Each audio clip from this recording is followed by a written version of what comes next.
सुई धागे से आत्मनिर्भरता तक।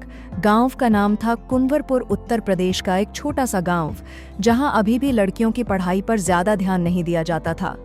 लेकिन इसी गांव में रहने वाली सविता दीदी ने वह कर दिखाया जिसकी किसी ने उम्मीद नहीं की थी। सविता की कहानी कुछ अलग थी। उनके पिता किसान थे और माँ एक साधारण गृहिणी। सविता बचपन से ही पढ़ाई में तेज थीं, लेकिन घर की स्थिति ऐसी नहीं थी कि वह आगे पढ़ सकें। 10वीं के बाद उनका स्कूल जाना बंद हो गया, लेकिन पढ़ाई का शौक और कुछ कर दिखाने की चाह उनमें अब भी जिंदा थी। जब वह 17 साल की हुई तो उनके पिता ने उनकी शादी तय कर दी। सविता की शादी पास के ही गांव के एक बढ़ई से हुई। ससुराल वालों की आर्थिक हालत बहुत अच्छी नहीं थी। सविता ने देखा कि घर की जरूरतें ठीक से पूरी नहीं हो पा रहीं। एक दिन उन्होंने अपनी सास से पुराने कपड़े सिलने की कोशिश की। उनकी सास ने कहा, अगर सिलाई आ जाए तो थोड़ा बहुत घर बैठे कमा भी सकती हो। बस वहीं से शुरुआत हुई।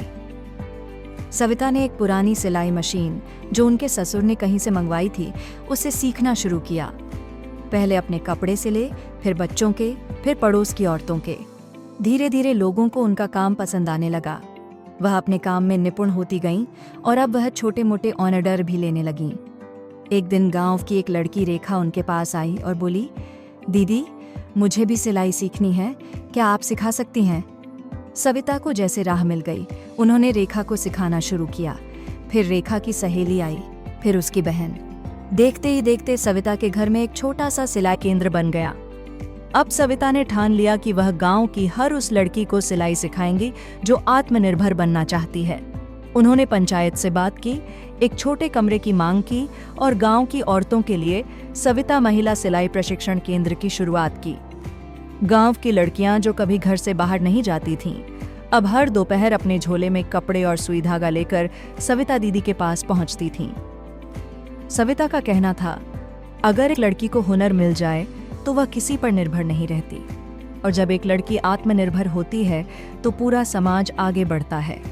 उनकी मेहनत रंग लाई। गांव की कई लड़कियों ने बाद में सिलाई का काम शुरू किया और अपने घरों को आर्थिक रूप से संभालना शुरू किया। कुछ ने खुद की दुकानें खोलीं तो कुछ शहरों में जाकर बुटीक में काम करने लगीं। सरकार ने भी सविता के प्रयासों को सराहा और उन्हें ग्राम प्रेरणा सम्मान से नवाजा। इसके बाद उन्हें एक एनजीओ की ओर से सहायता भी मिलने लगी, जिससे उन्होंने 10 और सिलाई मशीनें खरीदी। आज सविता दीदी सिर्फ एक औरत नहीं है, वह गांव की बेटियों के लिए एक उम्मीद की किरण बन चुकी हैं।